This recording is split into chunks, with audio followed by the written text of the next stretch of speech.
Hello everyone, আমি শম্পা আর চলে এসেছি আরও একটা নতুন ব্লগের সাথে। আগের ভিডিওতে আমি তো বলেছিলামই যে আমি গেছিলাম আমাদের বাড়িতে। তো দেখো বিকেলবেলায় আমাদের পরিবেশটা খুবই শান্ত আর আশেপাশে কেমন পাখি ডাকছে, যেহেতু এটা গ্রামের পরিবেশ। আমার তো এরকম নিরিবিলি গ্রামের পরিবেশ খুবই ভালো লাগে। আমার হাজব্যান্ডও একটু বেরিয়েছিল, অনেক দিন পর এসছে তো। তারপর দেখো আমি আজকে এসে আমার বেডরুমটাকে সুন্দর করে গুছিয়ে নিয়েছিলাম। অনেক দিন পর এসেছি, অনেক ধুলো টুলোও জমেছিল, তারপর বেশ সুন্দর করে পরিষ্কার পরিচ্ছন্ন করে নিয়েছি। এরকমই হয়, প্রত্যেকবার আসি পরিষ্কার করি, তারপরে আবার ফিরে যাই। তো দেখো এইভাবেই চলছে দিন। আর সন্ধেবেলায় ঠাকুর এখানে টিভি দেখতে দেখতে ঘুমিয়ে পড়েছে, তাই আমি একটু ভিডিও করে নিলাম।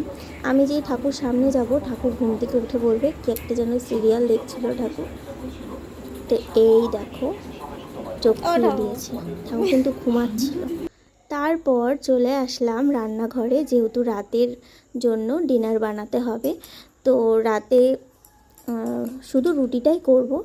দুপুরে সমস্ত তরকারি আছে, মাটন আছে, মাটন দিয়ে রুটি দিয়ে বেশ ভালোই লাগবে, তার জন্য রুটিটা করলাম আমি। আর আমি এরকম একবারে সমস্ত মানে আটার গুলিগুলোকে বেলে নিই, তারপরে কিন্তু রুটি করি, নয়তো আমি পারি না, রুটিগুলো শক্ত হয়ে যায়।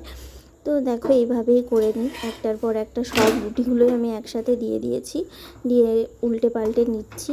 তো রুটিগুলো ফোলে না, কিন্তু নরম হয়, বেশ ভালোই হয়, খালি রুটিগুলো ফোলেই না আমার। আর এখানে ঠাকুর মোচা বেছে রাখছিল, কালকে যেহেতু রান্না হবে, তো রাতে বেছে রাখলে খুবই সুবিধা হয়।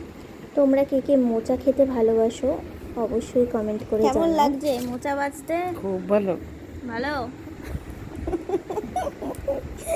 বাজো তাহলে। আমার তো মোচা খেতে খুবই ভালো লাগে।